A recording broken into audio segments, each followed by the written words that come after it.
এখন জয় তারেক রহমানের বন্ধুত্ব চাচ্ছেন, তারেক রহমানের স্বীকৃতি চাচ্ছেন, বিএনপির সহযোগিতা চাচ্ছেন এবং তিনি রাজনীতি করার জন্য বিএনপির সঙ্গে সমঝোতা করতে চাচ্ছেন এবং সদ্য সাবেক প্রধানমন্ত্রী এবং আওয়ামী লীগের সভানেত্রী শেখ হাসিনার পুত্র জনাব সজীব ওয়াজেদ জয় তিনি ঘোষণা দিয়েছেন তিনি রাজনীতিতে আসতে চান এবং আসবেন এবং খুব দ্রুতই আসবেন। আমি খুব আশ্চর্য হয়েছি যে তিনি যে বক্তব্যগুলো দিয়েছেন গতকাল তার চেয়ে আজকের বক্তব্যটি অনেক অনেক ভালো হয়েছে, বা পরবর্তী অর্থাৎ একটার চেয়ে পরবর্তী বক্তব্যগুলো গোছালো হয়েছে, স্থিতিশীল হয়েছে, স্টেডি হয়েছে এবং তিনি খুব দ্রুত অনেকগুলো সিদ্ধান্ত তিনি নিতে পেরেছেন। বিশেষ করে বিএনপির বিষয়ে, খালেদা জিয়ার বিষয়ে তিনি যে বক্তব্যগুলো দিয়েছেন এগুলো নিয়ে যথেষ্ট ইতিবাচক আলাপ আলোচনা হচ্ছে। আর তিনি আওয়ামী লীগের ভুল ভ্রান্তি, তার মায়ের কর্মকাণ্ড, তারপর প্রশাসনের অনেকগুলো বিষয় যেগুলো তিনি নিয়ন্ত্রণ করতে পারেননি, যেগুলো আমরা যখন মাননীয় প্রধানমন্ত্রী শেখ হাসিনা ক্ষমতায় ছিলেন আমরা কিন্তু বলেছি অনেকে যে শেখ হাসিনা আসলে দেশ চালাচ্ছেন না, আমলাতন্ত্র দেশ চালাচ্ছে এবং তাকে মূলত ব্যবহার করা হচ্ছে, তার নাম ব্যবহার করে যে যার মতো অপকর্ম করছে। তো সেই দিক থেকে পুলিশের গুলি চালানো থেকে শুরু করে আরো অনেক কিছুকে জনাব সজীব ওয়াজেদ জয় তিনি দায়ী করেছেন স্বার্থান্বেষী পুলিশ কর্মকর্তাদের ব্যক্তিগত অভিলাষ হিসেবে, ব্যক্তিগত ক্রোধ হিসেবে। যেমন হারুন, বিপ্লব এরা যে সকল কর্মকাণ্ড করেছে, কথাবার্তা বলেছে, বডি ল্যাঙ্গুয়েজ দেখিয়েছে। মেহেদি নামক একজন পুলিশ কর্তা ছিলেন, সে বিএনপি অফিসে গিয়ে বিভিন্ন সময় যে তাণ্ডব চালিয়েছে, এই বিষয়গুলোর সঙ্গে আমার কাছে কখনো মনে হয়নি যে শেখ হাসিনা তাদেরকে বলেছেন তোমরা এমন করো, কিন্তু এই কাজগুলো তারা করেছেন তাদের ব্যক্তিগত ক্রোধ থেকে বা নিজেকে হিরো প্রমাণ করার জন্য এবং বিএনপিকে ভয় দেখানোর জন্য। তো অ্যাজ এ হোল সব মিলিয়ে আজকের যে পরিণতিটা দাঁড়িয়েছে, এই পরিণতিতে তিনি যে তার ভুলগুলো বা তার দলের ভুলগুলো, তার মায়ের ভুলগুলো তিনি বুঝতে পেরেছেন, স্বীকার করছেন, এটি নিঃসন্দেহে একটি ইতিবাচক ঘটনা। দ্বিতীয়ত তিনি রাজনীতিতে আসতে চাচ্ছেন, এটা আমার কাছে খুব আশ্চর্য ব্যাপার মনে হয়। কারণ হলো তিনি রাজনীতিতে আসবেন, এটা প্রধানমন্ত্রী কিন্তু 2009 সনে চেয়েছিলেন এবং প্রধানমন্ত্রী যে কয়জনকে দায়িত্ব দিয়েছিলেন তার মধ্যে আমি ছিলাম প্রধানতম। অর্থাৎ আমার নেতৃত্বে আমরা প্রায় 25 জনের মতো সংসদ সদস্য আমরা একাধিকবার বৈঠক করেছি যে জয়কে আমরা কি করে রাজনীতিতে আমাদের অন্তর্ভুক্ত করে তার সঙ্গে কাজ করে তাকে কি করে বাংলাদেশের যে চলমান রাজনীতি, সেই চলমান রাজনীতিতে তার যে নেতৃত্ব, সেই নেতৃত্ব প্রতিষ্ঠিত করা যায়। এটা আমরা 2009 সনে আমরা চেষ্টা করেছি, একাধিকবার বসেছি। তো আওয়ামী লীগের সেই 2009-10 সনের এই কর্মকাণ্ডগুলোর সাথে আমি শুধু ছিলাম না, বলতে গেলে এটার পুরো প্রধানমন্ত্রীর নির্দেশে এই নেতৃত্বগুলো আমি দিয়েছিলাম।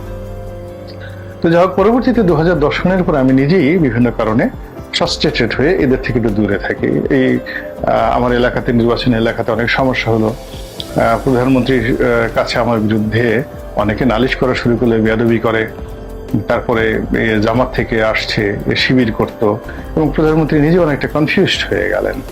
তো যাই হোক, এরপর তখন থেকে আমার প্রধানমন্ত্রীকে আমার ভয় হতে লাগলো, আমি তার সামনে যাওয়া বন্ধ করে দিলাম। এর কারণ হলো যে প্রধানমন্ত্রীর অনেক ভালো ভালো গুণাবলী ছিল, তার মধ্যে মন্দ গুণাবলী হলো তিনি একেবারে চোখে মুখে মানুষকে অপমান করতেন, যা মুখে আসে তাই বলতেন, এই তোমাকে রাস্তা থেকে তুলে নিয়ে আসছে, আরো অনেক বাজে কথা। এবং এখানে তার কাছে আমি, তুফাইল আহমেদ, আব্দুর রাজ্জাক এগুলো খুব ম্যাটার করতো না, তিনি মুখে যা আসে সেই একই কথা তিনি বলে দিতেন সবাইকে একেবারে নির্বিচারে। তো এই কারণে আমার সবসময় ভয় হতো যে সবার সামনে যদি আমাকে একটা বাজে কথা বলে ফেলে তাহলে আমার কি হবে। 1 2 নম্বর হলো যে আমার একটা বদভ্যাস হলো, আমাকে যদি কেউ কোনো কথা বলে আমি উত্তর না দিয়ে থাকতে পারি না, একেবারে ছোটকাল থেকেই। তো এখন প্রধানমন্ত্রী যদি যে কোনো একটা কথা বলেন অসম্মানজনক, আর আমি যদি ঠিক ওইরকম একটা উত্তর দেই, তাহলে এটা প্রধানমন্ত্রীর জন্য খুবই অমর্যাদাকর হবে। আমার কি হবে না হবে তা বড় বিষয় নয়, অমর্যাদাকর হবে। এই জন্য যখন বিভিন্ন মানুষ আমার বিরুদ্ধে কান ভারী করা শুরু করলো, 2012 সন থেকে আমি আসলে প্রধানমন্ত্রীর থেকে নিজেকে আড়াল করে রাখলাম, একেবারে দূরে সরে রাখলাম। এবং এই সুযোগটা আমার যারা রাজনৈতিক প্রতিপক্ষ ছিল এত সুন্দরভাবে নিলেন তারা, ফলে দেখা গেল প্রধানমন্ত্রীর সিদ্ধান্তে আমাকে জেলে যেতে হলো সেই সালমান এফ রহমানের চক্রান্তের কারণে। তো যাই হোক, সেই সময়টিতে আমি দেখেছি যে জয় রাজনীতি করার তার ইচ্ছা ছিল এবং তিনি মেধাবী, যথেষ্ট মেধাবী, একেবারে বাই বর্ণ ভদ্রলোক, মানে ভালো মতো বাংলা বলতে পারেন না, একেবারে ভদ্রলোক, কোনো সন্দেহ নেই। তার অন্যান্য বদনাম যেগুলো এখন আপনারা শুনছেন, পলকের সাথে তার সম্পর্ক, শাহরিয়ার সাথে তার সম্পর্ক, বিপুর সাথে তার সম্পর্ক, দুর্নীতি ঠুনীতি যা কিছু, এগুলো সব কিন্তু আমি একেবারে সাক্ষ্য দিয়ে বলছি 2012 সনের পরের ঘটনা। 2012 সন পর্যন্ত এই জিনিসগুলো জয়ের ধারের কাছে কেউ যেতে পারেনি, ধারের কাছে যেতে পারেনি।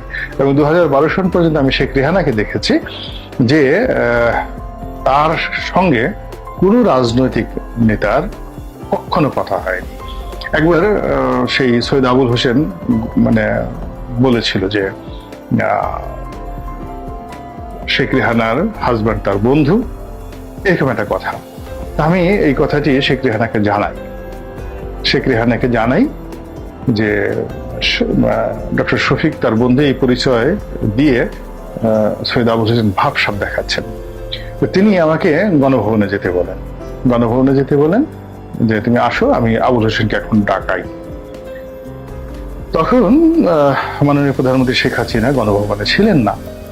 আমি ওনাকে বললাম যে আপা, আমি আসলে এখন যদি যাই আপনার সাথে বৈঠক করি, আর এটা যদি আপনি এই সময় আবুল হোসেনকে গালাগালি করেন এবং পরবর্তী প্রধানমন্ত্রী বাংলাদেশে আসার পর আবুল হোসেন যদি নালিশ করেন, তাহলে আপনারও কিছু হবে না, আবুল হোসেনের কিছু হবে না, আমি শেষ। তো আমি সরি, আমি আপনাকে এই কথাগুলো বলেছি, এই কথাগুলো আপনার কল্যাণের জন্য বলেছি, কিন্তু এটা এখন চ্যালেঞ্জ না। প্রধানমন্ত্রী আসুক, প্রধানমন্ত্রী আসার পরে প্রধানমন্ত্রীর সামনে যদি আপনি তাকে ডাকেন, আমাকে ডাকেন, আমি সাক্ষী দেবো এবং কথা বলবো। কিন্তু পরবর্তীতে তিনি আমাকে আর প্রধানমন্ত্রীর সামনে ডাকেনি। ইট ইজ এ রিয়ালিটি, মানে আওয়ামী লীগের অভ্যন্তরীণ রাজনীতির অনেকগুলো বিষয়। তো যাই হোক, এখন সেই জয়ের সঙ্গে কি করে আরাফাত যুক্ত হলো, কি করে খোকন নামে একটা ছেলে সেখানে প্রেস সচিব হিসেবে জয়ের বন্ধু পরিচয় দিয়ে এই এত কিছু করলো, কি করে এই নগদের সঙ্গে জয়ের নাম আসলো, এই জিনিসগুলো আমার কাছে আশ্চর্য। মানে আমি জয়কে 2009 থেকে 2012 সন পর্যন্ত কখনো এরকম দেখিনি। আর জয়ের যদি সত্যিকার অর্থে কোনো বন্ধু থাকে, আমেরিকাতে বন্ধু থাকে যে রাজনীতিতে তার সঙ্গে একসঙ্গে চলেছে ফিরেছে, সেটা হলো হাজী মকবুল সাহেবের ছেলে যে টিটু, এবার যে বাণিজ্য প্রতিমন্ত্রী হলো। জয়ের সত্যিকার অর্থে আমেরিকা থেকে বাংলাদেশে এসে আওয়ামী লীগ রাজনীতির মধ্যে যদি বন্ধুত্ব কারোর সঙ্গে থাকে, সেটা টিটুর সঙ্গে তার ছিল। এবং টিটু ঢাকা কলেজে আমার বন্ধু, তো সেই সুবাদে আমি এই ঘটনাগুলো জানি। এর বাইরে যারা জয়ের বন্ধু, মানে পলকের সঙ্গে ওই যে যেদিন আমরা গণভবনে জয়ের সঙ্গে বৈঠক হলো, ওই দিনই পলকের সঙ্গে জয়ের পরিচয় হয়েছে। এর আগ পর্যন্ত জয়ের সঙ্গে তার কোনো নামগন্ধ ছিল না।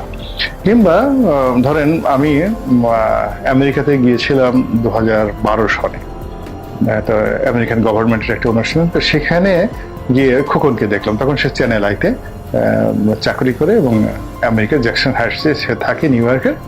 তো তখন পর্যন্ত জয়ের সঙ্গে তার কোনো পরিচয় ছিল না। কিন্তু এই লোকগুলো কি করে যেন জয়ের সঙ্গে জড়িত হয়ে নিজেরাও সর্বনাশ করেছে, দুর্নীতিতে নিমজ্জিত হয়েছে এবং এই জয়কেও শেষ করে দিয়েছে। তো যাই হোক, জয়ের সঙ্গে আমার ওই খুব বেশি সম্পর্ক না, খুব বেশি কথাবার্তা হয়নি। ওই একদিনই আমি যখন বুঝলাম যে তার কোনো ইন্টারেস্ট নেই, তো কাজেই আমি আর কখনো জয়ের কাছাকাছি হয়নি, তার সাথে কথাবার্তা বলিনি। তো জয় সেই রাজনীতিতে এখন আসতে চাচ্ছেন এবং আমি মনে করি তিনি অত্যন্ত মেধাবী ছাত্র হিসেবে, অত্যন্ত ভালো ছাত্র, এবং তার যে আইকিউ লেভেল অ্যাবভ 9, তো অ্যাবভ 9 হওয়ার কারণে তার বাবার আইকিউ লেভেলও কিন্তু অ্যাবভ 9 ছিল। তো যাদের আইকিউ লেভেল অ্যাবভ 9 তাদের কথাবার্তা আচার আচরণ একটু পাগলামি থাকে। পাগলামি থাকে, এলোমেলো হয়ে যায়। আমি যাকে বলে তার বাবা ডক্টর ওয়াজেদ, তার সঙ্গে আমার খুবই ঘনিষ্ঠ সম্পর্ক ছিল। আমি যখন আজকের কাগজে চাকরি করতাম তখন তিনি ওই আজকের কাগজের সম্পাদকীয় লিখতেন এবং প্রতিদিনই তিনি আজকের কাগজে এসে 2 ঘন্টা 3 ঘন্টা আড্ডা মারতেন। এবং যেহেতু আমি সম্পাদকীয় রুমে বসতাম, মানে আমি একটা পত্রিকা, ওই আজকের কাগজের যে মফস্বল বার্তা বিভাগ, ওই বিভাগের সম্পাদক ছিলাম, প্রধান ছিলাম। তো আমার পাশে ফরিদ কবির তিনি বসতেন। ফরিদ কবির ছিলেন ওই সম্পাদকীয় পাতার আবার এডিটর, ঠিক আমার পাশের টেবিলটিতে। তো তার টেবিলে সব লেখকরা ওই সময়টাতে 91 সনের যত লেখকরা সবাই আসতেন, 90 সনের লেখকরা সবাই আসতেন আজকের প্রথম দিকে। তো চেয়ারে অনেক সময় শর্ট হতো এবং অনেক বড় বড় লেখক, বড় বড় কর্তা ব্যক্তি, সে সিরাজুল ইসলাম চৌধুরী থেকে শুরু করে অনেক বড় বড় লোকজন সেই রুমে আসতেন। এবং তারা ওই ফরিদ কবিরের সামনে, যেহেতু ছোট টেবিল, বসার জায়গা না হয়, আমার টেবিলের সামনে তাদেরকে বসতে হতো এবং ফলে অনেকের সাথে আমার সম্পর্ক হতো। এবং তার মধ্যে এই ডক্টর ওয়াজেদের সাথে আমার ওইরকম একটা সম্পর্ক গড়ে ওঠে এবং তার সাথে কথা বলতে গেলে তিনি অনায়াসে একেবারে পাগলের মতো বকবক করে পরিবারের সব কথা বলে দিতেন, এমন কথা যেগুলো আমি এখানে বলতে পারবো না। তো এটা প্রমাণিত যে তিনি বাংলাদেশের সায়েন্টিস্টদের মধ্যে, বিজ্ঞানীদের মধ্যে সেই অন্যতম সেরা বিজ্ঞানী ডক্টর মোহাম্মদ ওয়াজেদ, পরমাণু বিজ্ঞানী। এবং তার মেধা, তার সঙ্গে যারা পড়াশোনা করেছেন, ছাত্র ছিলেন, তার জিদ, তার মেধা, তার রাগ, তার ক্রোধ, এই যে এক্সট্রাঅর্ডিনারি ম্যান ডক্টর ওয়াজেদ। তার ছিল কিন্তু এই সজীব ওয়াজেদ জয়। তো তিনি হার্ভার্ডে পড়াশোনা করেছেন, লেখাপড়া জানা, অতি উচ্চ মার্গের লেখাপড়া জানা। তো এটা হলো তার ইন্টারনাল, তার যে স্ট্রাকচার, হার্ডওয়্যার, যন্ত্রপাতি ভালো, স্ট্রাকচার ভালো, কিন্তু আচার আচরণ, অ্যাটিটিউড যেহেতু অতিরিক্ত মেধাবী, এই কারণে এগুলো বাংলাদেশের কৃষ্টি কালচারের সঙ্গে বা অনেকের সাথে এগুলো মিলে না। এই জন্য কেউ তাকে ঠাট্টা করে, কেউ তাকে নিয়ে ট্রল করে, তার বাংলা ভাষা নিয়ে তার ট্রল করে, তাকে 1000 বলার চেষ্টা করে। তো এই বিভিন্ন কথাবার্তা বলে। যাই হোক, এনিওয়ে, তিনি এখন এই সময়টাতে রাজনীতিতে আসতে চাচ্ছেন। এটি আমি অনুযায়ী যাই বলুক না কেন, আমি এটিকে স্বাগত জানাই। এটি আওয়ামী লীগের মতো একটা দলের নেতৃত্বে যদি তিনি আসেন, ওবায়দুল কাদেরের চেয়ে যদি তিনি সভাপতি হন, এটি অনেক অনেক ভালো হবে, 1000 গুণ কোটি গুণ ভালো হবে। 35% লোক আওয়ামী লীগ করে, সেটা চারটিখানি কথা না। সেই দলের নেতৃত্বে যদি একজন হার্ভার্ড গ্রাজুয়েট আসে, তাহলে এটি দেশের জন্য কল্যাণকর। 1 2 নম্বর হলো